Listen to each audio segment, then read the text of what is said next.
Hello everyone and welcome back to channel. So आज discuss करेंगे एक ऐसे स्टार्टअप के बारे में जो शार्क टैंक में आया था। इसका नाम था स्क्रैप अंकल। तो पहले हम समझेंगे स्क्रैप का मार्केट कितना बड़ा है, स्क्रैप होता क्या है और इस चीज़ों को गवर्नमेंट इतना बढ़ावा क्यों दे रही है।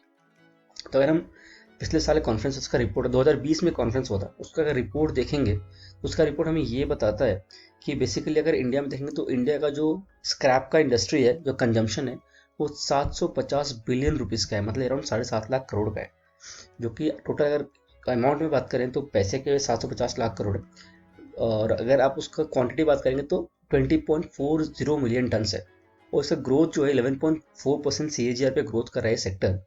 और गोइंग डाउन द लाइन ये 30.03 मिलियन टन पे पहुंच जाएगा। तो इंडिया जो है वो थर्ड लार्जेस्ट कंट्री है स्क्रैप इंपोर्ट में। तो अगर आप इंपोर्ट समझते हैं तो हमें इंडिया को बाहर कंट्री से स्क्रैप इंपोर्ट करना पड़ता है इंडिया में, उसका प्रोसेसिंग करने के लिए। इंडिया में जो वेस्ट जनरेट हो रहा है, जितना इंडिया रिसाइकिल कर पा रहा है उतना ही सफिशिएंट नहीं है। और उसको करने के लिए, रिक्वायरमेंट फुलफिल करने के लिए इसको बाहर से इंपोर्ट करना पड़ता है। अब क्या हो रहा है, चाइना जो था वो इंडिया वर्ल्ड का सबसे बड़ा एक्सपोर्टर था वेस्ट का, और चाइना ने अपना एक्सपोर्ट बैन करने के बाद क्या हुआ, इंडिया को वेस्ट मिलना मुश्किल हो गया। तो इंडिया भी यूएस से एक्सपोर्ट करता है, इंपोर्ट करता है वेस्ट। तो आप भी देख सकते हैं कि वेस्ट जो कचरा है, स्क्रैप है, बेसिकली इंपोर्ट क्यों करते हैं। Why do we need to import waste, right. तो रीज़न उसका ये है कि जब हम वेस्ट को रिसाइकिल करते हैं तो हमारा कॉस्ट बहुत घट जाता है। उसमें अगर एग्जांपल के तौर पे हम देखना चाहें तो स्टील के बारे में देख सकते हैं। तो हम जब स्टील बनता है आयरन ओर से, राइट, तो क्या होता है, बहुत ज़्यादा एनर्जी कंजप्शन होता है। ये एक प्रोसेस हो गया स्टील बनाने का। दूसरा प्रोसेस होता है जो आपका स्क्रैप है, उसको आप रिसाइकिल करके स्टील में दूसरा कोई प्रोडक्ट बनाए, तो उसमें क्या होता है 20% आपका एनर्जी ही कंज्यूम होता है। 80% एनर्जी सेविंग होती है उस टाइम पे। तो इससे क्या होता है, कार्बन एमिशन जो है वो 20 से 25% रिडक्शन हो जाता है। तो ओवरऑल जो इकोनॉमी है ना वो बन जाता है सर्कुलर इकोनॉमी। बेसिकली आप स्टील खरीदते हैं, इसलिए प्रोडक्ट खरीदते हैं, उसको स्क्रैप चला जाता है, उससे दोबारा रिसाइकिल करके दोबारा स्टील का प्रोडक्ट बन जाता है। तो आयरन और से स्टील कन्वर्शन ना वो पार्ट हट जाता है यहाँ पे। तो इससे क्या सर्कुलर इकोनॉमी हो जा रहा है। एक आयरन और से कुछ बना, वो स्क्रैप पे गया, उससे फिर कुछ और बना, तो एक सर्कल सा बन जाता है, जिसकी वजह से जो एनर्जी कंजम्पशन है वो किसी भी कंट्री का रिड्यूस हो रहा होता है। जब एनर्जी कंजम्पशन रिड्यूस होता है तो आपका बेसिकली आपका एनवायरनमेंट फैक्टर एक आ जाता है, आपका कार्बन एमिशन घट जाता है। और कार्बन एमिशन के ऊपर एक और वीडियो बना सकते हैं। टोटल एक स्टॉक मार्केट कंपनी है EKI एनर्जी सर्विसेज करके, आप चाहे तो वो चेक कर सकते हैं। वो कंपनी जो है वो टोटल कार्बन एमिशन ट्रेडिंग के ऊपर ही काम करती है, तो CET बोलते हैं। तो कार्बन एमिशन ट्रेडिंग एक बहुत बड़ा कॉन्सेप्ट है, ग्लोबली चल रहा है। हर कंट्री चाहती है उसका कार्बन एमिशन जितना हद तक मिनिमाइज हो सके। तो इंडिया उस डायरेक्शन में जा चुके हैं। 2050 by 2050 they want to reduce the carbon, basically they want to become carbon neutral nation, ठीक है, जहाँ पे कार्बन एमिशन ज़्यादा ना हो, जितना कंजम्पशन होता है उसके बराबर ही हो। बट वो अलग बात है। और पॉइंट रिसाइकिल का ये होता है कि आपका एनर्जी कंजम्पशन जो उसको रिड्यूस कर देते हैं, और आपका जो इकोनॉमी होता है सर्कुलर इकोनॉमी बन जाता है। तो इसके तहत गवर्नमेंट ने बहुत सारे प्लान लॉन्च करे हैं, बहुत सारे फैक्टर्स लॉन्च हुए हैं जो कि रिसाइकिल पे फोकस करती हैं। और इसका मेजर इम्पैक्ट जो दिखा गया वो व्हीकल रिसाइकिल में लिखा गया। तो आप देखेंगे कि गवर्नमेंट ने 15 साल पुरानी गाड़ी को स्क्रैप में डाल दिया है बेसिकली। तो जो इतनी पुरानी गाड़ियाँ स्क्रैप में चली जाएंगी, तो एक बहुत बड़ा मार्केट बन जाएगा स्क्रैप का, पुरानी गाड़ियों का इटसेल्फ। और इसी के बेस पे जो कंपनी है, ये पर्टिकुलर स्क्रैप अंकल, इसको फंडिंग मिली थी मिस्टर विनीत जैन से, जो कि कार देखो के फाउंडर हैं। ठीक है, अब देखते हैं स्क्रैप अंकल के बारे में क्या है। तो इसके फाउंडर जो है मुकुल छाबरा हैं। काफ़ी यंग है, 25 साल के हैं। उनका टैप पिच बहुत अच्छा था, काफ़ी डेप्थ में वो गए थे। वो कुछ स्क्रैप वालों को अपने घर पे ला के रखे थे, उनको साथ बैठे थे, महीने महीने गुजारा था, बिजनेस समझा था। इंटायर वैल्यू चेन कैसे काम करता है स्क्रैप का। तो basically value chain in the sense, एक कचरा कलेक्ट करने से, स्क्रैप मतलब बेसिकली कचरा हो गया, राइट। कचरा इन द सेंस मेटल हो गया, उसका फिर ई वेस्ट हो गया। ई वेस्ट का अपना बड़ा मार्केट है इंडिया में, से 6 to 7% ही ई वेस्ट रिसाइकिल होता है।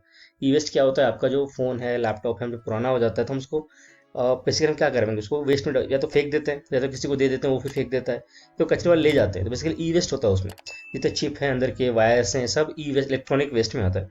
इलेक्ट्रॉनिक वेस्ट का रिसाइकिल भी 6 to 7% ही है। तो एक अपने आप एक बहुत बड़ा मार्केट है।